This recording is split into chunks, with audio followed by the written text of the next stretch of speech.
the way that the Germans treat Warsaw is very grim. Naturally, in 1944, the Poles, they have their revenge, a very costly revenge for the Poles themselves as well, but nevertheless, after 5 years of occupation, or nearly 5 years of occupation, the Poles rise up, and Warsaw is again the focal point of the entire Polish resistance against Nazi Germany.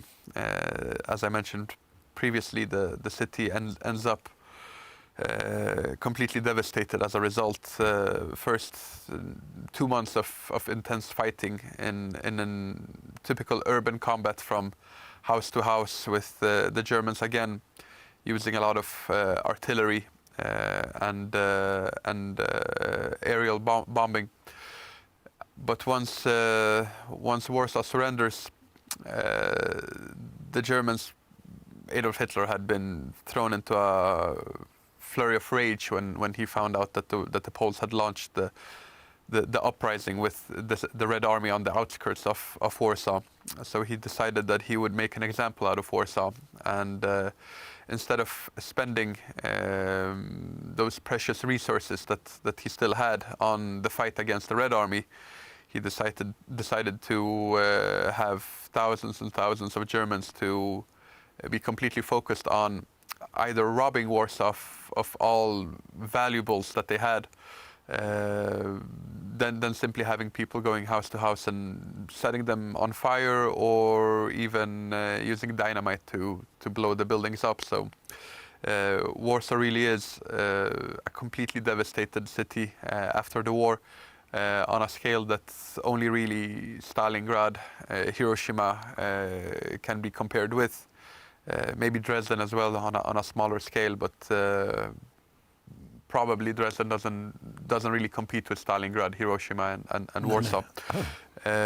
So absolute destruction, and later on, the authorities, the now communist imposed authorities, that this marionette regime that had been brought with the Red Army from the east, they are given control of Poland, or maybe not rather control, but on behalf of the Soviets, they are put in a place to rule. And there are some discussions whether Warsaw should be rebuilt at all. There were some ideas that maybe it should be kept as some form of open air memorial to the German barbarity of the Second World War.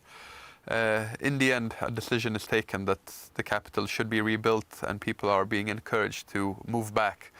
But it is a gradual process. The first 2-3 years, Warsaw really isn't in a state of being able to house larger quantities of people. So it is a very difficult task that they have in front of them. And it really is a nationwide effort to rebuild the capital. A lot of bricks, for example, are sent to Warsaw from other cities. Also, often other cities that have also been laid in ruins. So there are even some people that have some objections to that Warsaw is being rebuilt at the cost of their own city. However, the cities that are mainly used, so to say, for building materials, are other cities that were destroyed in the war but were not in Poland then, particularly the city of Gdańsk and the city of Wrocław that had been under German control. And those cities are naturally also rebuilt later, but it took a little bit longer due to the fact that a lot of the materials were sent to Warsaw.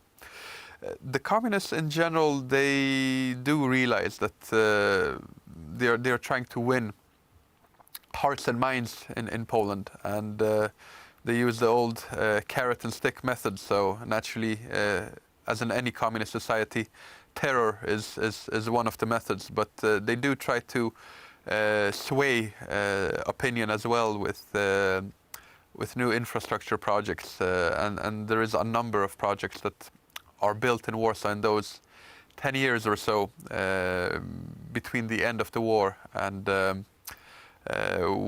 Probably the main one is the reconstruction of Old Town itself and the royal route which leads from Old Town and goes up to the city centre.